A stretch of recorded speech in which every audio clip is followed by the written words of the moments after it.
I think one of the main differentiators for Bend is how intentional it is. Mm-hmm.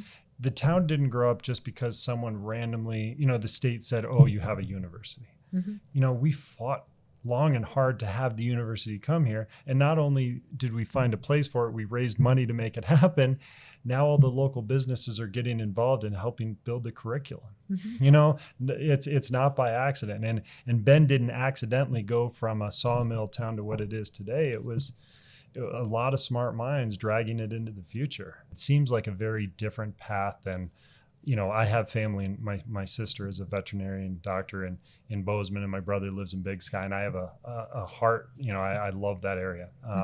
But when you go around those towns, there's not a clear path forward. No.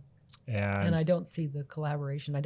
The other thing I don't see that I see here when I look at a community, and it's probably hard to define this, but it's obviously that fierce pride in, we're isolated. So Bend is an isolated community. That has its good points and its bad points. I think that's frustrating from a lot of standpoint of trying to be able to communicate to Salem and to the Portland market. Sure. Which, our company has a lot of experience with the rural side of Oregon. Now whatever Bend is, the rural urban, we got to find a new word for it. But, we're an island. We're isolated, but that, I've heard some people say, well, that's not a bad thing because we're very intentional. Yeah. But we have a fierce pride, and I think that is, and we have a soul. I think that's the other thing that a lot of communities like Bozeman wouldn't be able to say that they have. I think about Butte, Montana, and I would say it has a soul. Yeah. It has more of a. They're not going to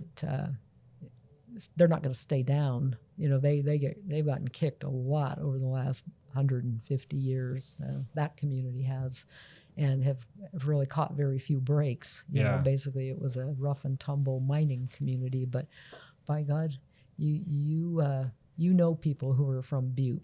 Yeah. Because they are proud. Yeah. And they will defend their community, and they will do whatever it takes to help Butte grow. Yep. So when I was at the newspaper there, we put a bumper sticker together because the rest of the state was so fond of looking down their nose at us, kind of like, maybe Portland does a little bit, looking down at, like Klamath Falls, where it was for 10 years. But we put a bumper sticker together in Butte that said Butte and proud of it. Yeah. It was sponsored by the newspaper, and that really spoke to what the soul of that community was. It was more of a kind of a back alley fighting Irish town sort of thing. Bend isn't that, but Bend has a soul, and that's where I think we have one leg up over the other growth communities that you might compare us to, like Boulder and Bozeman. So a fierce pride and soul. I love those. I had never heard those attributed to Bend, but they make sense. I think we need a bumper sticker. Hey, I can make that happen.